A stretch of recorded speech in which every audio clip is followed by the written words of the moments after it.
In the workplace, adverse action scenario. Group 1 presentation. Irma Gonzalez. Sally, what time are you taking break? Oh, I don't know. In about 10 minutes, I guess. Why? I think my job's in jeopardy.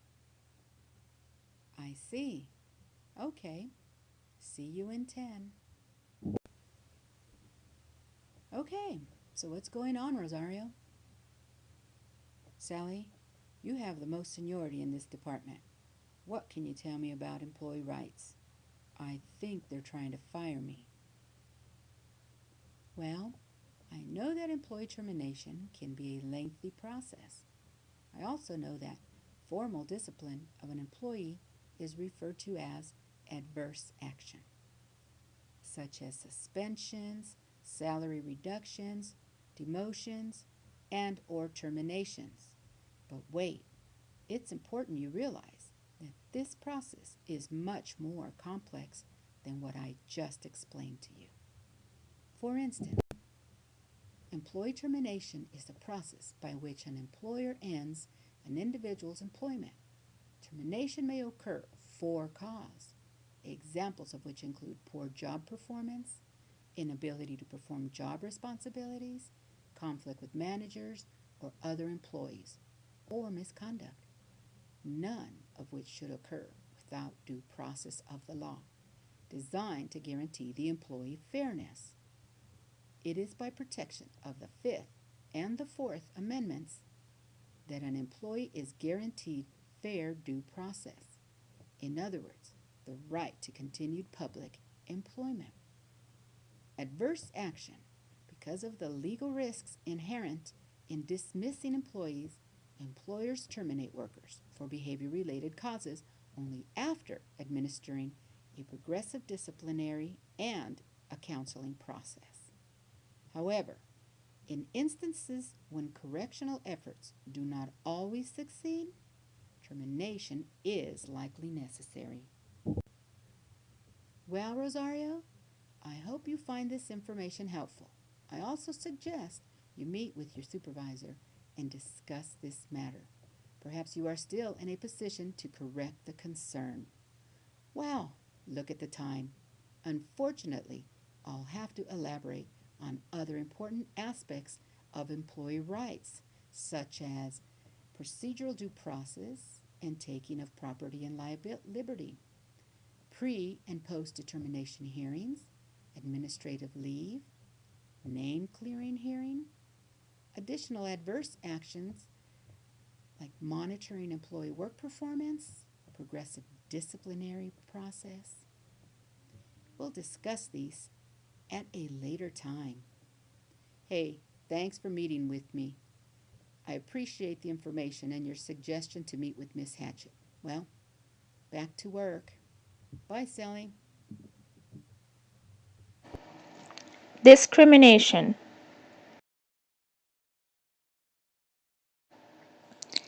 The big three federal anti-discrimination laws are Civil Rights Act of 1964, the Age Discrimination in Employment Act, and the Americans with Disabilities. The effect of these laws is that governments may not discriminate against employees on the basis of color, race, national origin, religion, sex, age, 4 years or older, and disability. Title VII prohibits employers from treating applicants or employees differently because of their membership in a protected class. The violation is made out when an individual of a protected group is shown to have been singled out and treated less favorably than others. The issue is whether the employer's actions were motivated by discriminatory intent. The intent can either be shown by direct evidence or through indirect evidence. Let's give an example. You are dismissed from your job because you're pregnant, or you are refused an apartment because you have children. These types of discrimination refer to situations where the systems The rules, the regulations, the policies, or arrangements have not taken into account the needs of a group protected under the law, or the system has not evolved with our changing society. This is referred to as intentional discrimination. An example of unintentional discrimination is an employer administering the same long-standing standardized test to a new immigrant to Canada, particularly if the test has a cultural bias that does not reflect essential skills needed to perform the job. Another example is older buildings that were built without ramp for people who use wheelchairs. In these examples, the employer did not necessarily intend to discriminate, yet, according to the law, discrimination has taken place because of the effect on the protected groups. In these examples, the individuals were faced with an unfair disadvantage due to the protected characteristics of disability and ethnic or national origin.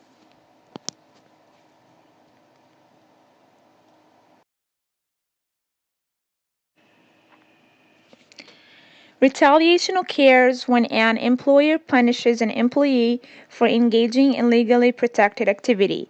Retaliation can include any negative job action, such as demotion, discipline, firing, salary reduction, or job or shift reassignment, but retaliation can also be more subtle. Harassment is another form of employment discrimination that violates Title VII. Harassment is unwelcome conduct that is based on race, color, religion, sex, includes pregnancy, national origin, age 4 years or older, or disability or genetic information. Harassment becomes unlawful where 1. Enduring the offensive conduct becomes a condition of continued employment, or 2. The conduct is severe enough to create a work environment that a reasonable person would consider intimidating, hostile, or abusive. Anti-discrimination laws also prohibit harassment against individuals in retaliation for filing a discrimination charge, testifying, or participating in a way in an investigation, proceeding, or lawsuit under these laws, or opposing employment practices that they reasonably believe discriminate against individuals in violation of these laws.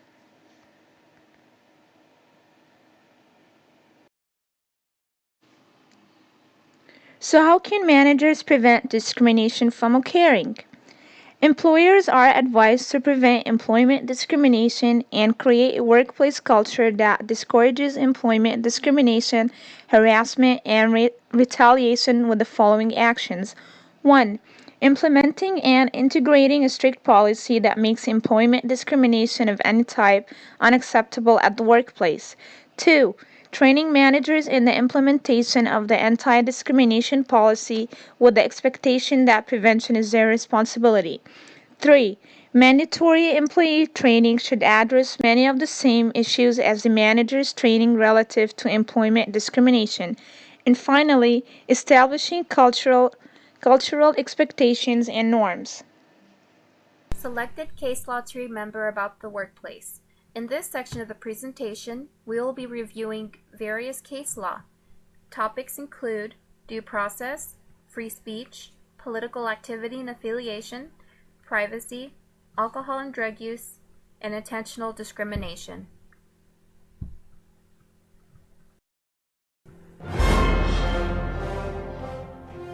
Congress shall make no law respecting an establishment of religion, or prohibiting the free exercise thereof, or abridging the freedom of speech, or of the press, or of the right of the people to peacefully assemble and to petition the government for a redress of grievances.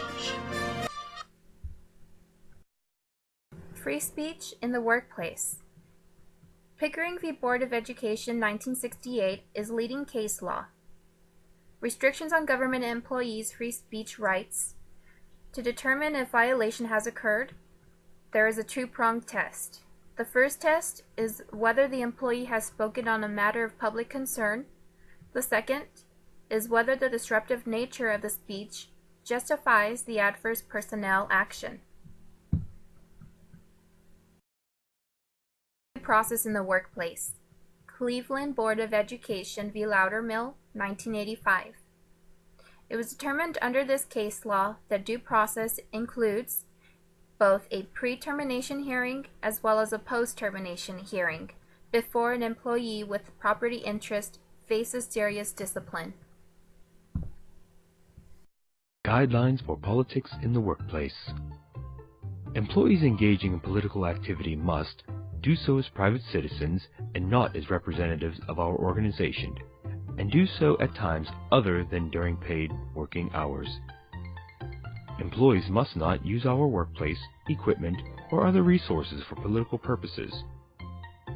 Employees must not try to coerce coworkers into making political contributions. And finally, employees must not offend coworkers with inappropriate political messages. We hope these simple guidelines will help you understand politics in the workplace. Activity and affiliation in the workplace. Branty v. Finkel, 1980. It was determined under this case law that regardless if an employee occupies a policymaker or confidential position, patronage dismissals are allowed only if party affiliation must be necessary for effective performance of the job. Privacy in the workplace. O'Connor v. Ortega, 1987. It was determined that whether a search violates the Fourth Amendment depends initially on whether the area is one in which the employee has a reasonable expectation of privacy.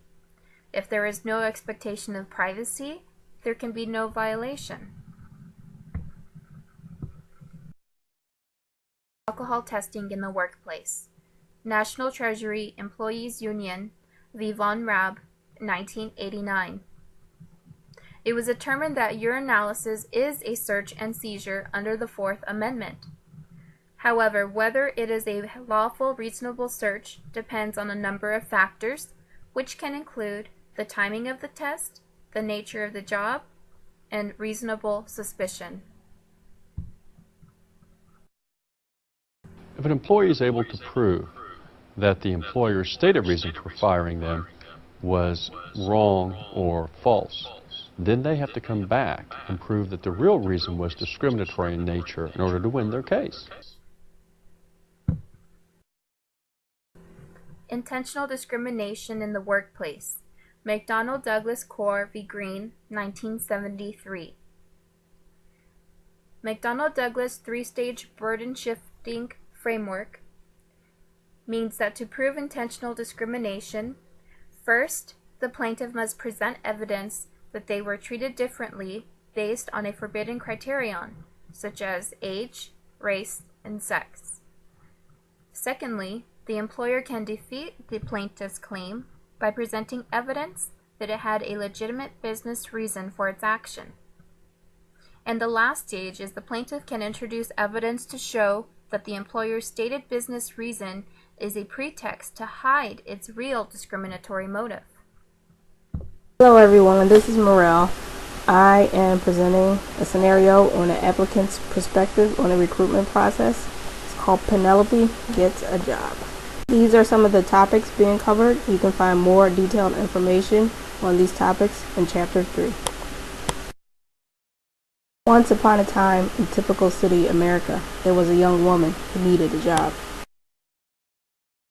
Penelope was a free spirit who loved to express herself through her clothes. She didn't have a job and spent her days being artsy, watching Project Runway, and living off her mother's money. But then Penelope's mother got sick and couldn't take care of her anymore. Penelope needed to get a job so she could take care of her mother and herself. For the first time in her life, Penelope went out into the world to try and find a job.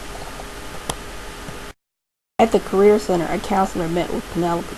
Penelope told the counselor what she wanted in a job. I want to make a difference and help people. I need flexible hours so I can take care of my mother. The counselor had a great idea. A job in public service will be perfect for you, and the social services department is hiring. The counselor knew the perfect job for Penelope. Just that morning, a new job was posted on the internet job board, governmentjobs.com. The counselor showed the announcement to Penelope. The counselor made the case to Penelope for why the Social Services Department was a great agency to work for. They had policies that promoted diversity, like a flexible work schedule, which allowed for a wider range of candidates. They were an equal opportunity employer. They also believed in nurturing their employees' human capital and offered opportunities for development, like training and education. So if Penelope wanted to go on to get her bachelor's degree in public administration, they would help her. Penelope was excited. "How do I get this great job with this great department?" she asked. The counselor explained the lengthy application process, which started with a cover letter and resume that was carefully crafted to the job announcement and ended with a job offer. Penelope was nervous about the application process, but she studied hard so she could pass her civil service exam. Penelope's hard work paid off and she passed her civil service exam. She was excited, but the counselor was nervous. The counselor was finally going to have that discussion with Penelope about her wardrobe. It did not go well. "I just don't understand why I have to wear a suit. It's just not me. I have a First Amendment right to free expression, and I express myself through my clothes," Penelope argued. The counselor replied, "I know your clothes are very important to you, Penelope, but dress codes are constitutional, and well-dressed and groomed people are often perceived as more intelligent, hardworking, and socially acceptable than those with a more casual appearance. So I have to suffer because people are judgmental and narrow-minded? That's not fair. I can't be myself in black and blue and blazers. I don't even want to go on this stupid interview anymore." With that, Penelope stormed out of the Career Center. The counselor didn't hear from Penelope for days. There had to be some way to convince her that it was worth it to compromise her artistic tendencies for a job. Just then, the counselor had a great idea and got on the phone to make some calls. When everything was worked out, the counselor called Penelope back to the office, where there was a surprise waiting for her. It was none other than Heidi Klum and Tim Gunn from Project Runway. They gave Penelope a makeover so she could be work appropriate and fashionable. Penelope aced her interview in her new outfit. She passed her background investigation and was offered a job for the Social Services Department. She and her mom lived happily ever after.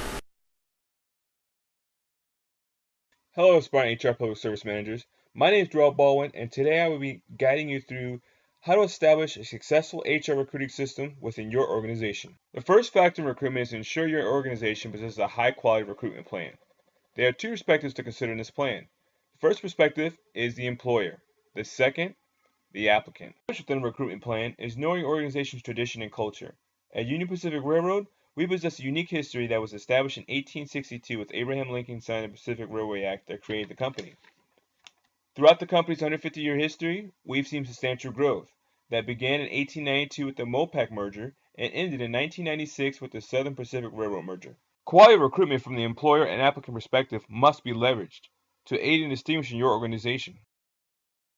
The most important asset to any organization is its people. Better agencies are spending more time selling themselves to prospective workers, and they are spending more attention at easing new employees' passages into the workforce. Ask yourself, what is your organization doing? Some preliminary decisions about the position need to be made prior to recruiting beginning. Ask yourself, is it advisable for you to fill the position now or later? Does the position need to be restructured? Have job skills been shifted? Is this an entry-level position? One example of preliminary decisions being made went back in 2001 at Union Pacific when an anticipated management shortage was noticed. By 2002, the company began ramping up its current management program, and in 2003, implemented its first operation management training program. By 2013, over 1,100 managers had completed the program and infused into the workforce.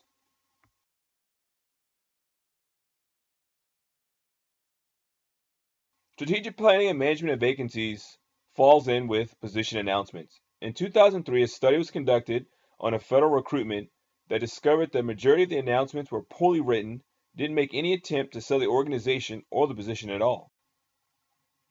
Here are some management positions available within Union Pacific Railroad.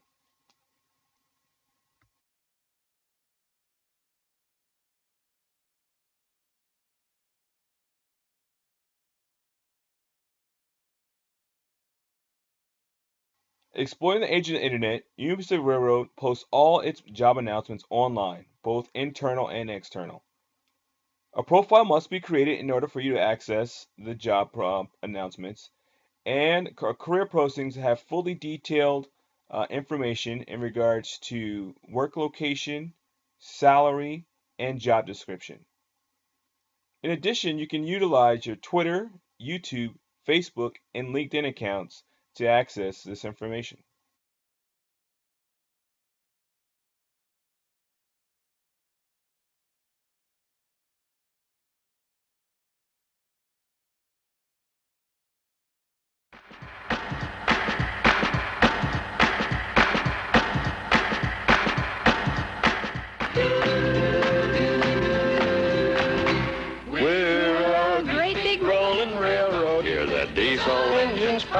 We're 1,000 wheels of freight train doing 90 miles an hour. From the Great Plains of Nebraska on to Vegas and LA, where the Union Pacific can be got the right of way.